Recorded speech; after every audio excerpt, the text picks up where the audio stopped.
Just wanted to look the part. So there we go. Get my jacket on the go. Difficult in lockdown to look the part, but anyway. Okay, anyway, so what were we saying? I'll just make sure that my Facebook community know that I'm going online as well.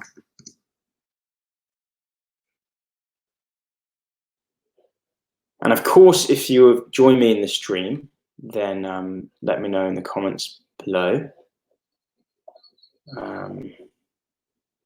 There's been some new news. There's been an update to one of the companies I follow, and I wanted to let you guys know about it.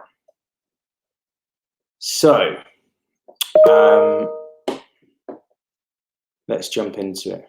Firstly, I wanted to show you a little bit about what are the key ingredients of a good franchise. I think it's very interesting. I mean, everybody who's watching will know some good franchises probably from their own consumer habits, or at least have heard of them. I'm sure you guys are aware of companies like McDonald's. They're probably one of the most successful franchises in terms of growth. And it can be a very effective way of growing a company quickly. So I'm going to share my screen now. I've just got the one screen. Blame Apple, because they don't have, at least on this iMac, they don't have HDMI inputs to install my other monitor. So 1 second.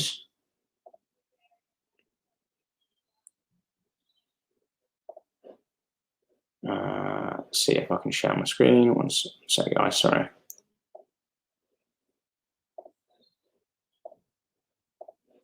So we'll go back to the deck I did yesterday, and we'll talk about a good franchise. So high franchise, this is just Domino's, but it applies to every franchise company.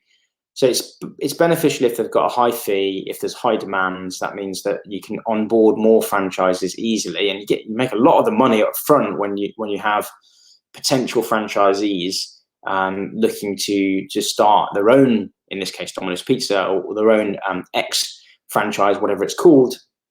And you want something that grows in any market. You want something that has a high return on capital, that spits cash, really. You want it to be a big player, if not the biggest player in the market, and it to beat local competition kind of hands down. Now, in this video, I'm going to talk about another of the investments that I've made, which is doubled in a short amount of time. Escape Hunt, I bought 16 pence. It's now 37, I think.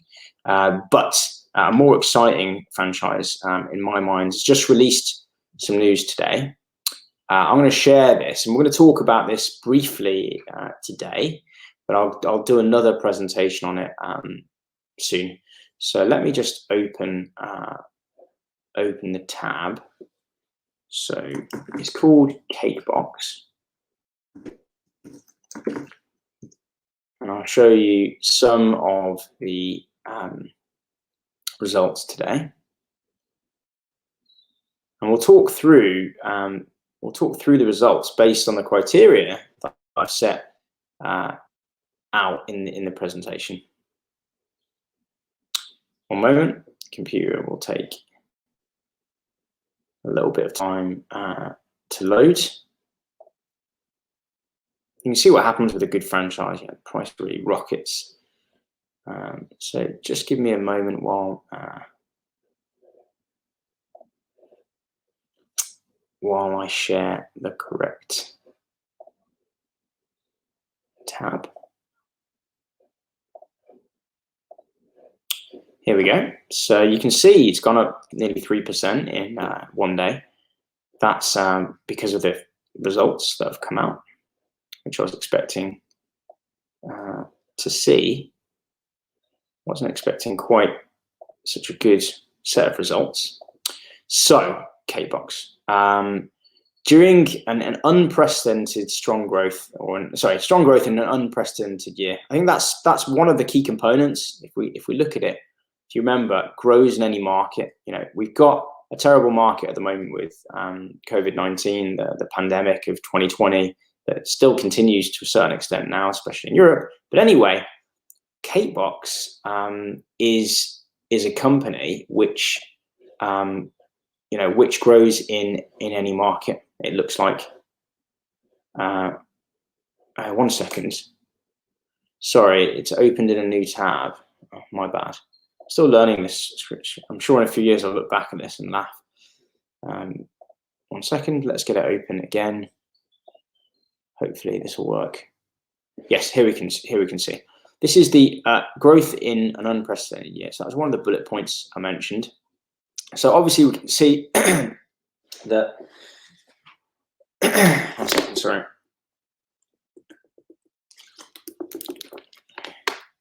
Despite the lockdowns, the group delivered a strong performance. In the 40 weeks from June to March 2021, like-for-like sales grew 14.7%, which is pretty amazing in any year, but considering it's the worst year in economic history, probably since the Great Depression, it's pretty astounding. And they think that they're going to have record revenue up 16%, which I think is amazing. So strong growth in an unprecedented year. Feel free to comment, guys, if you have any comments. Let me know in the section below. What about the store estate? This is important. So they delivered a very strong opening program in the second half, opening 17 stores. Now, I think they had less than 150 beforehand. So they've opened in these UK footprints or UK stores. There was 24 during the whole year. That takes it to 157, which means that there's a lot of room to go. I invested in Domino's when they had 100 stores. 1 second, sorry. Got something stuck in my throat. And I think K-Box has a similar dynamic. I honestly think there's room for 500 to 1,000 stores in the UK alone. The new stores growth remains very strong, and they've had 52 deposits around the country in a year. That, going back to my presentation, that highlights another one of the components. So we'll go back to the deck now, just to show you, for those that remember, the high demand for franchises. Now, 52 requests. Remember, they had 140 stores or thereabouts at the start of the year. So it's around 30% of the whole store portfolio, has put, 30% more people have put money down to have a new Catebox franchise. I really think that's amazing. So we've got, if we think of what I'm going to do now, let's just remove Domino's Pizza and put in Catebox. See, Catebox. And what we can do here is we can compare. There we go. It's not quite the colors, but anyway, we can compare to see how many it hits. The franchising fee is pretty high. So for me, that's a green. We can see from that thing that we just looked at, 52 new stores, 52 deposits, 20 last year, or recently, 157 current stores. So that's really high percentage, right? 30%, somewhere thereabouts. High density per square mile. We don't know about that because it's still quite an immature market. Online potential with SaaS. Let's think about that for the moment. Grows in any market. We know that's been ticked. High returns on capital. We're going to look at that. Biggest player in the market. It's definitely the biggest player in the cake market. There's not that many people that have an experience like this. Also, they're egg-free. I think they're the only provider in the UK, certainly at this scale. So they're definitely the biggest player in the market. Let's go back now to the circular, to the news item, and we'll see what else they tick. So I'll make sure that I can try again to share the other bit. Here we go. So this is the stored deposits, right? 52. Amazing. What about new products or new services? Well, the group is also trialing 5 cake box kiosks with a national supermarket chain. And these have so far been very encouraging. That sounds interesting. So that's like potentially another growth aspect to the business. You know, going in with supermarket chains, maybe that's Asda or Tesco. I don't know which one it is. But having a kiosk or having concession stands in chains or malls is an area they're looking at, which is good. Well, other areas of strategic initiatives. So what else have they been doing? Well, Click and Collect, they started their own brand delivery platform, right? And they've got pleasing results. Also with third parties like Uber Eats and Just Eat and a few others. Very substantial growth in the number of orders. Online sales were up 84% year on year. I mean, that is incredible. In the worst year on record. Okay, for the listeners and watchers of this video, you'll say that, of course, online sales were up. But for those that want to do the research, last year, orders were up about 50% as well. This is before the COVID-19 outbreak. So I think that's really interesting. It was not an online, sales type model before, but it looks like the channel is very strong for cakes. You wouldn't consider cakes like, okay, Domino's pizza, yeah, pizza delivery, order on an app, fair enough. But cakes, I think that's really interesting. What about following this support? They've basically created a new distribution center. This really primes further growth. I remember with Domino's Pizza, I think every distribution center could service quite a number of stores. I don't know if it was 100 to 200 stores, but you can look at it like that, right? They had 2, Enfield and Bradford. They've got another one in Coventry. For people that aren't from the UK, Enfield is North London, where they began, because their first store was in East London, not too far from where I live or used to live. Bradford is in the north and Coventry is in the middle. That means they have very good geographic coverage for a distribution center. Means they can cover a lot of the ground. It's not covered in this circular. This is just a trading update.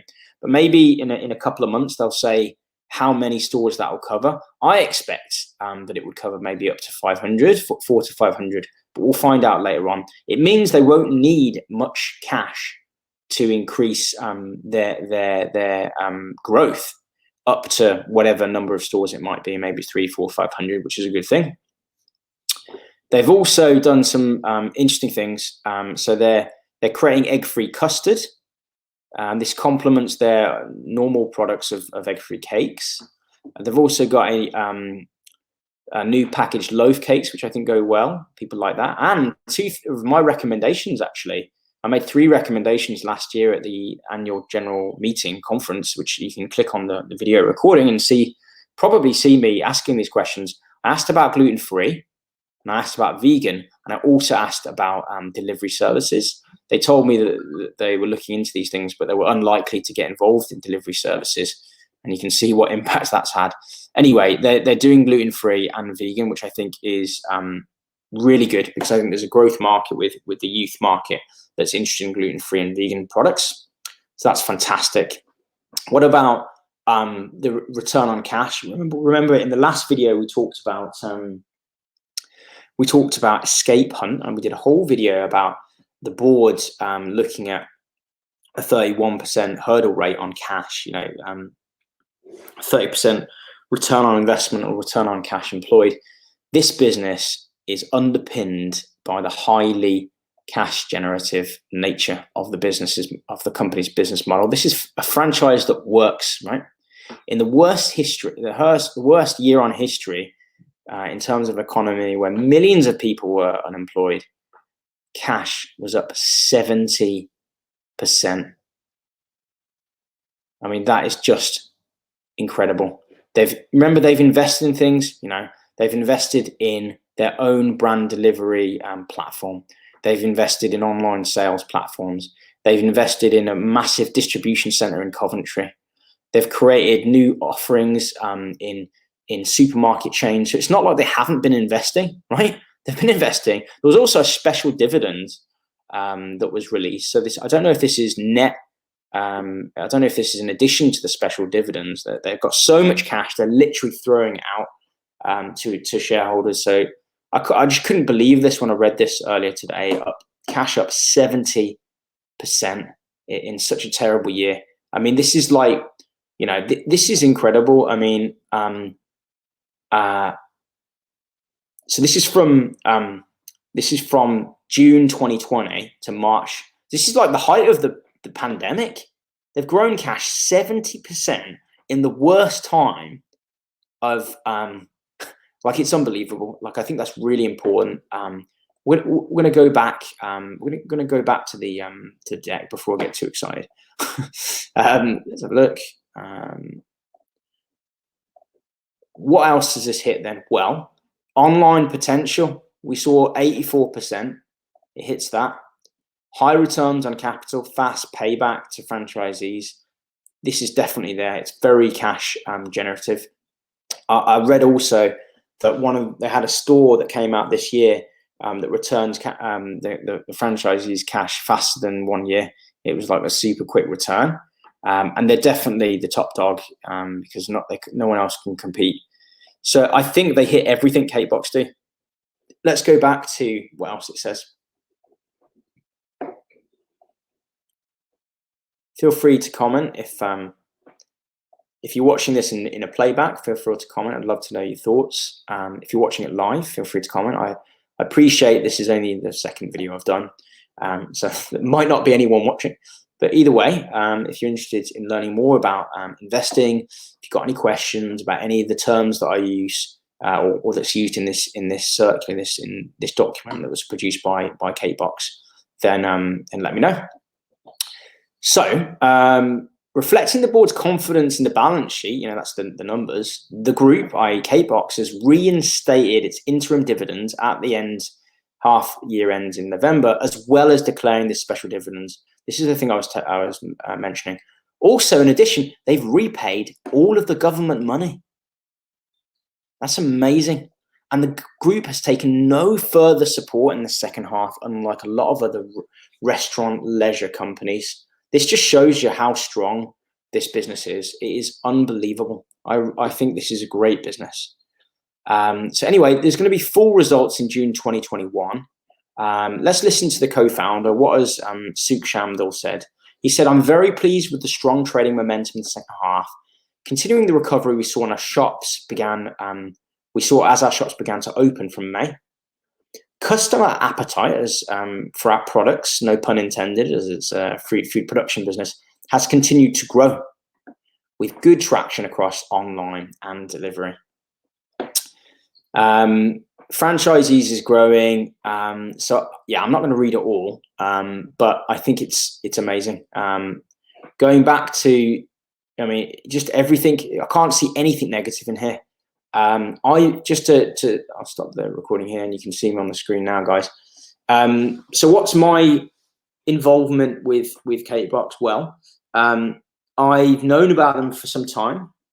I bought them originally. I've traded Kate Box a number of times, actually. I think I bought them at about, 90p. On leverage and sold them at about 130 or something, and then bought them again at 120. They're now, I think, at 260. This is kind of, the news is very new. This update was published today. I really would not be surprised if the results are just incredible in June. I wouldn't be surprised if this company, becomes quite a large company. I'm just going to have a quick look what it's valued at now. I don't think it's much. That's sterling. It's considered a small company, right? Not a big company. Right, so market cap £106 million. It's got a price to earnings ratio of 35. I really think this could be a large business. I wouldn't be surprised if it could be worth 500 million. But I think the biggest risk is not that now that we've answered the question, all those questions for my debt, does it have a high return on cash? Yes. Are what people wanting to become franchisees? Yes. They have unprecedented demand. Are they creating new products? Yes. Can they survive in the worst conditions? Yes. Can they keep growing? Yes. It's all yes, yes, yes, right? So what's the biggest risk to investors? This is a channel for private investors. I work, background on me, I'm still working. It's 5:30 on Monday, the 12th of April, 2021.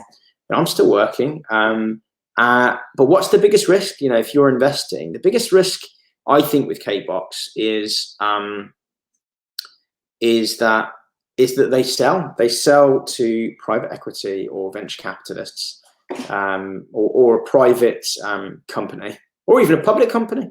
I think I mentioned it on the AGM last year. I think that's the strongest.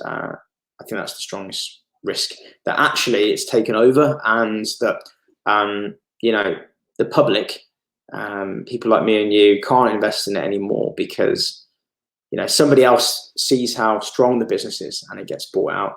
I wouldn't be surprised if somebody buys it when it's worth somewhere in the region of 200 to 250 million. That seems to be a sweet spot for a lot of private equity, venture capitalists, or bigger companies. But anyway, I thought I'd let you know. I will do a deeper dive on K-Box. I thought I'd just do a 20-minute update, as today was the update for the business. For me, it's a high conviction trade. It hits everything I expect from a franchise. I'm not a financial advisor, so of course do your own research. And this video, as all the videos we produce, can't be seen as advice. Just it's my opinion on a start. It's edutainment, or a mixture of education and entertainment. Hopefully it gives you guys the skills to analyze other businesses, and to think critically about making financial decisions yourself, maybe pairing up with a financial advisor or anyone else that you normally use to make qualified financial decisions. Really hope you've liked it. Feel free to ask me any questions in the comments section below. We have this streamed on our Facebook page and the Twitch channel. I'll try my best to share it, and I'll upload it to our YouTube channel called Investor Chat. And feel free to ask any questions there. And hope you guys have a good rest of today, and I'll see you guys soon.